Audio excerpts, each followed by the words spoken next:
everybody, welcome to my video today. It is Memory Keeping Friday, which means I want to show you my new Project Life album set up. It's the beginning of the new year, so I want to show you how I set my album up so that it's easy for me to keep up on this project. Currently, I'm just using a black album as my holding place. I do all of our family albums in the aqua colored album. I'm going to insert a picture here of how all of my albums look on my shelf. These shelves are from IKEA and I have two of them stacked together. So I have the 4x4 unit, so it's 4 across and 4 down on the bottom, and then on top of that I have the 4x2 and it's just stacked on each other. In this, I hold all of our albums. The light blue and aqua albums are our family albums. The pink albums are Kayla. The green belong to Violet, and then the black belong to Andrew. I just have to buy those, and so I'm just using this album to hold everything because, like I said, I want to show you how I set my album up, and then this way I am able to stay on top of this project and it's less stressful. If you take a little bit of time in the beginning of, say, the start of a new project or the start of a new year to set some foundation pieces up in your album, you will find that it helps you to stay on track. So I do the 12x12 version of Project Life. There's many different ways you can do this. I'm going to share with you what I do and what works for me, but I would love to know what works for you and what you're doing. I do the 12x12 mainly because I've always done the 12x12. So just to keep everything consistent, that's what I do. The first thing you'll see here is a page lifter. These are from Becky Higgins. They are really inexpensive. If you buy a certain amount, they're only 99 cents. So every time I place an order, I always just throw 10 of these on my order so that I have them. They are fantastic. They help your pages if they get left open like so and somebody closes your album. This page lifter is going to lift all of these pages and flatten them out so that they don't get stuck over the rings and create an indentation. All I've done is I've taken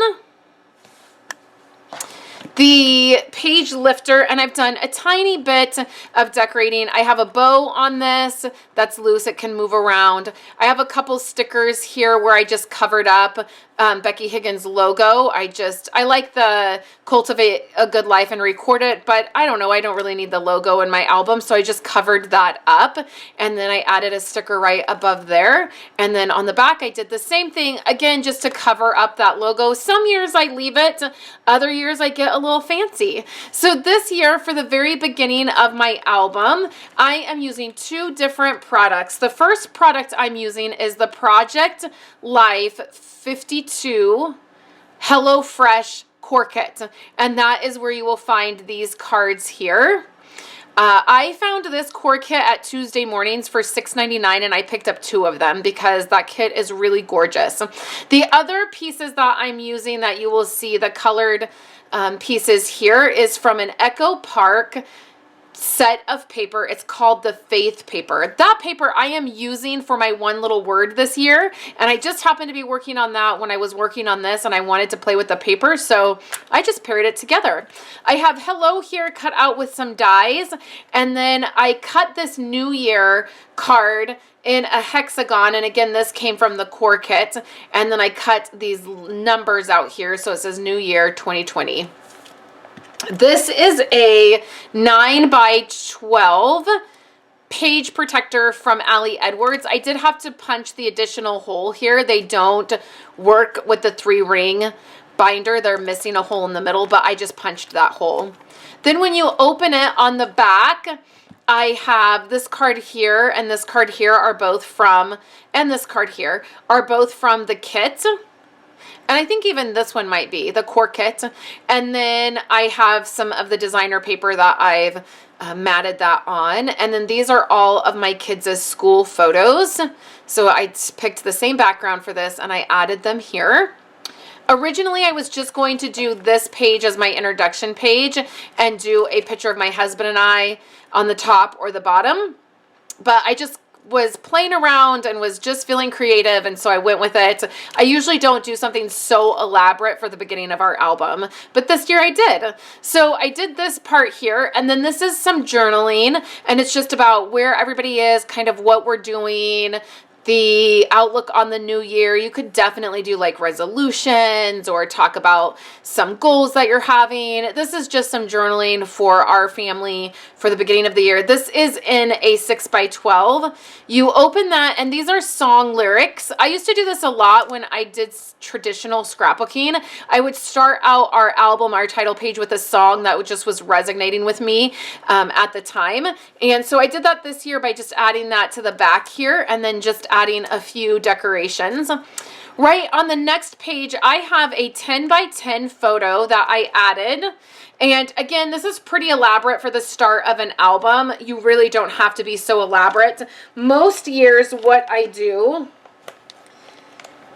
is my title page is just the back of a design A. Like this would be my title page, and then my week 1 would start. So that's a lot of times what I do. Again, I was just having a good time and playing around with this and felt like doing this. So I had a photo printed 10x10. I did that through the Project Life app. It's a tool that I use constantly. I don't necessarily do our family pages in it, but there's lots of different things that you can utilize in that app that are really helpful. I matted this on some paper just to kind of pull the colors together. And then when you open this, you will see a traditional page that I did probably a year ago, and I'm trying to get these pages that I do in my album. A lot of times I will create simply layered pages, which are pages that we put together and we don't have any photos for, but we go ahead and we put the foundation pieces all together, and then I set them aside, and when I'm ready to use photos with them, I can pull them out. So we live in California. We're not getting any snow. We don't have winters like that. It's literally, you know, 70 degrees in the middle of December. Like, we're fine. We're not getting the snow, but it's a fun layout. So I was thinking of having family photos taken here at the beginning of the year, and I thought I might add those as a fun way to get those in the beginning of the album. So now we get into my layout, how I will have it set up for the rest of the year. I have the back of this. I might do another layout. I might leave it. I'm not terribly worried about it. I'll figure something out as we go. I always put a calendar in my album. So you will see a calendar for each month. I just count the weeks, and then I put my next calendar in. And then I count the weeks for that, and I put my next calendar in. And so you will see that I have that all set up for the entire year. The calendar pages are already in here. Now, as we go through the next couple months, at some point I will take all of July through December out and move it into another album, because I do 2 albums per year. You don't have to do that. That's just what works for me. I document by the week. So that means I take basically a picture every single day, and then I put them in my album. You can definitely do this by the month. You can do an overview. You can do events. You can just, the sky's the limit. You just need to figure out what works for you. I've tried several different ways. I've tried doing it monthly. I work in a chronological fashion. Like, it's the way my brain works.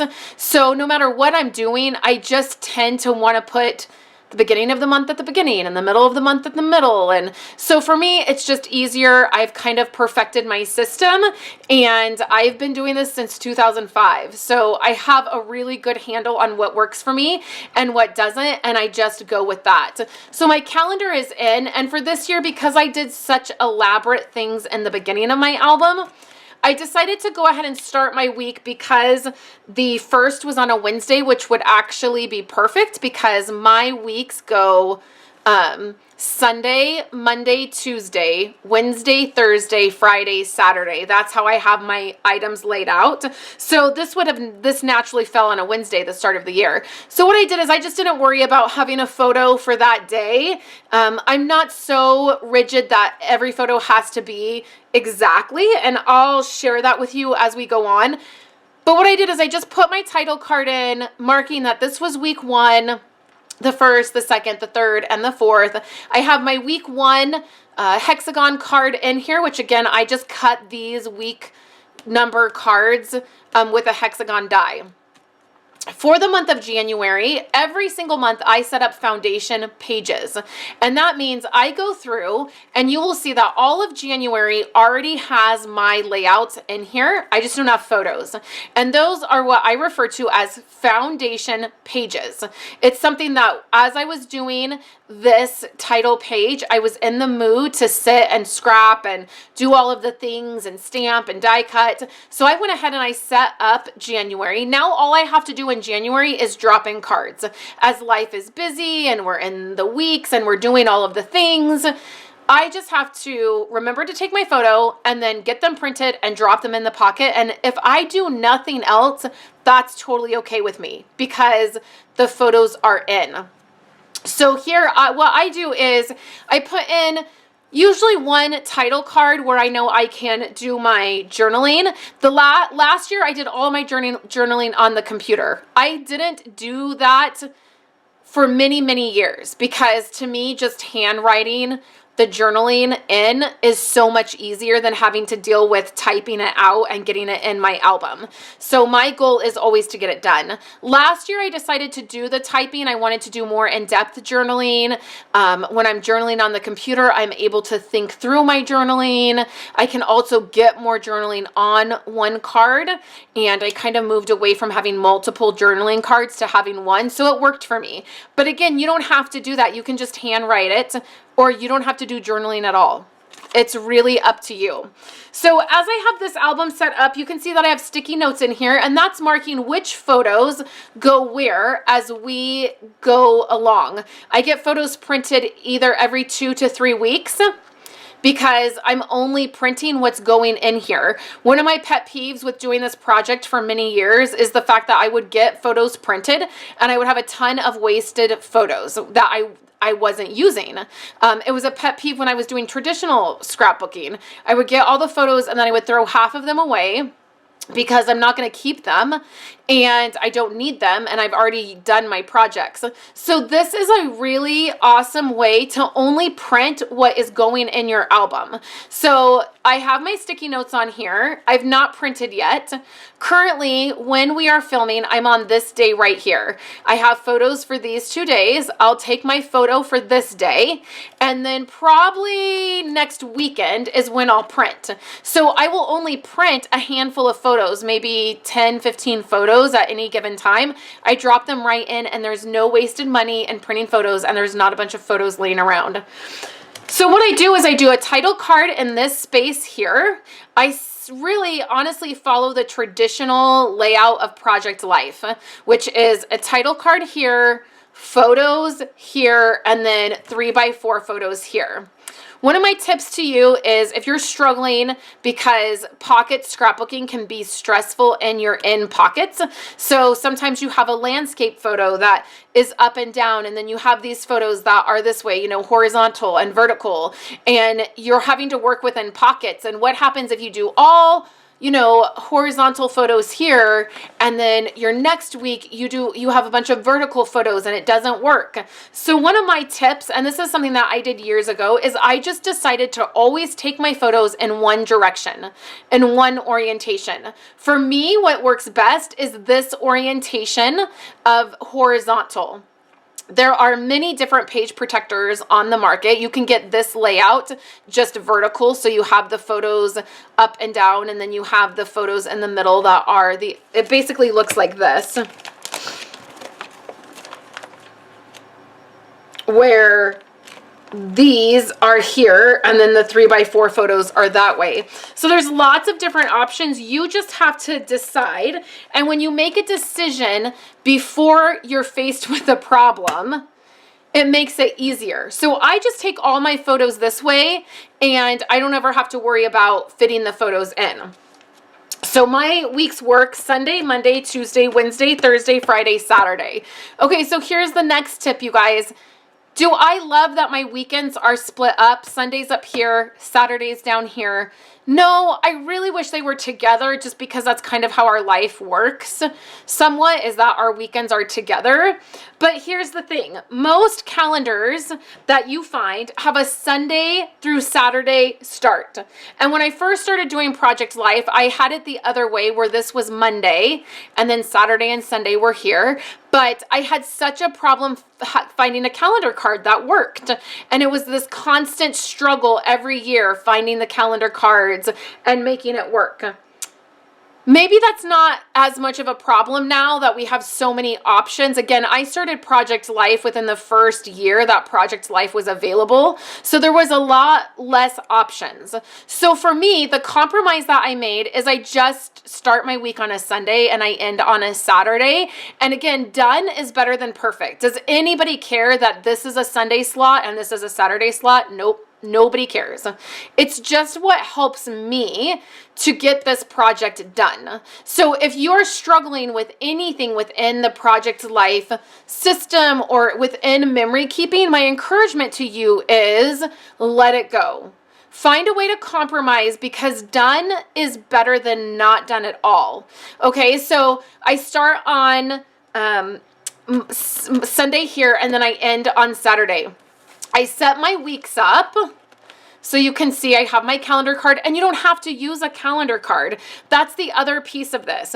You do not have to have a title card. You don't have to have a calendar card. You don't have to number your pages by week. Again, this is just what works for me, and it's what I like. The one thing that I didn't like when I first started is having to come up with a design for this card every week. It was so stressful to come up with putting week 1 on there or designing something or stamping something. I didn't like having to spend so much time weekly doing this. So I quickly found if I just have a go-to, it makes my life much easier. And I've been using these circle calendars now for 5 years. So 4 or 5 years. I think this might be the 5th year that I've used them and they're perfect. But you don't have to have a calendar. Like, don't get caught up in, I don't want to have a calendar. I don't like the way that looks. Then don't use it. It's totally fine. Don't number your weeks. It's totally fine.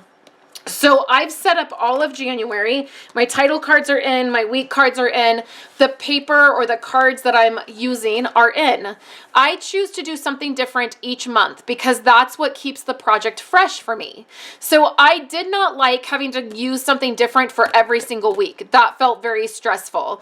It felt very overwhelming to me to have to pick something new every week. However, using one core kit for the whole year, I did not love. I got bored with having just one kit all year. And then I also want certain months to be seasonal. When we're in the holidays, I like using holiday stuff, that kind of thing. So my compromise, again, the thing that I chose that would work for me is each month I pick a different set of product, either a different set of designer paper or a different set of core kit cards. So the next thing that you'll find is I have a calendar at the beginning of each month here. So the way that this calendar works, and I made a mistake in printing my calendars this year, and if you can believe this, I printed a Monday through Sunday calendar. I purchased it on Etsy and I just wasn't careful in the one that I picked. And so it's fine. I had already printed everything and put them in my album. So there wasn't a chance that I was going to go reprint everything and put it back in my album. I'm just going to make it work, right? We're just going to move on so that we can get the project done. So I use this calendar to jot down notes of things that I'm doing, like the kids are out of school, if I'm getting my nails done. That's probably not something that's going to be in my album, me getting my nails done, but it's just kind of an overview. If my husband picks up an extra shift at work, if there's a minimum day, when it's one of the kids' birthdays, that kind of thing. I've already messed up this calendar a ton. I put this sticker here as the kids being out of school, and they're not out of school this week. They went back to school. I also, because this is a Monday start, I wrote a couple things down wrong, the dates down wrong on here because I'm not used to the layout. So it's scribbled out. The stickers are on there wrong. I can't remove them. But again, I just don't care. Like, it's not the the end of the world. I'm not going to make my life harder and this project more difficult by getting hung up on a calendar. I'm just going to go with it. And then on the back of the calendar is where I will stick memorabilia. So I will stick things like cards that I get, if I get some kind of Stampin' Up, you know, I get recognized for something and I get an award or something like that, I'll put it in here. Different things that maybe I want to keep.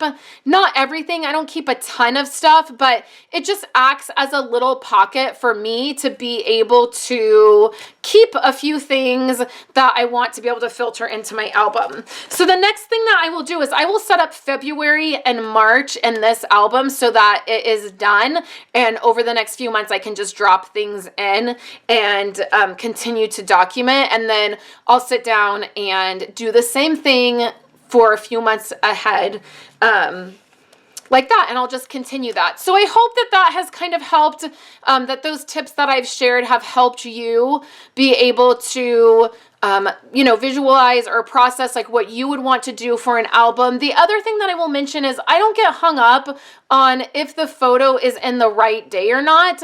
It is a very loose thing that I follow in my mind. Nobody else in my family cares when the photos were taken. In fact, this day right here, the photo that's going here was actually taken here. It was taken on Wednesday. I'm putting it in the Wednesday slot because nobody really cares. Like, it's not, I'll look at that and I'll be like, oh, that's the Thursday slot. And my husband actually works on Thursday, so that was probably on Wednesday, but nobody else in my family will. Nobody else looking at the album will. It's just because I'm a little crazy. So it just helps me to stay on track on where photos go. And as I'm taking photos so much, I mean, I take photos every day, all the time. It also helps me to know where I'm at in my photo taking. So hopefully that helps. I just want to mention that I do have a membership group where we do documenting, and that's what we focus on. The membership group is super affordable. It is $10 a month, and that's it. And we have a Facebook group. I have a exclusive website where you get a username and a password and you sign in to it. And this year, our focus is doing one of these personal or family yearbooks where you can put one together. I'm there to guide you through all of the things. There is monthly inspiration, and there is weekly inspiration and encouragement. I share photo ideas. Each week I pop in with not only photo ideas, but also to help you stay on track. Like, make sure you get this part done. There is also a feature that I love doing. Every year we do stories of home. We usually do that in March or April. And I share ways to document stories of your home, like where you physically live and how important that is. I believe that everybody has a story to tell, no matter if you have kids or you don't have kids, or, you know, you're older, you're younger, whatever your situation is. If you live in the city, if you live in the country, whatever it is, your story is completely worth telling. And I am so passionate about helping you do that. So I'm going to leave a link below where you can join the membership group. I would love to welcome you to that group and have you come in and join us and begin putting together your albums. If you're working on past albums or current albums, it doesn't matter. We're just there. It's a wonderful community to create with, scrapbook with, memory keep with, and it's amazing. So thank you guys so much for hanging out with me in many in Memory Keeping Friday. I'll be back next Friday with a look at my one little word album and how I've set that up, and I will share with you what my word will be for this year, and we'll just dive into all of the memory keeping projects this year. I hope you have a wonderful day, and I will chat with you guys next week.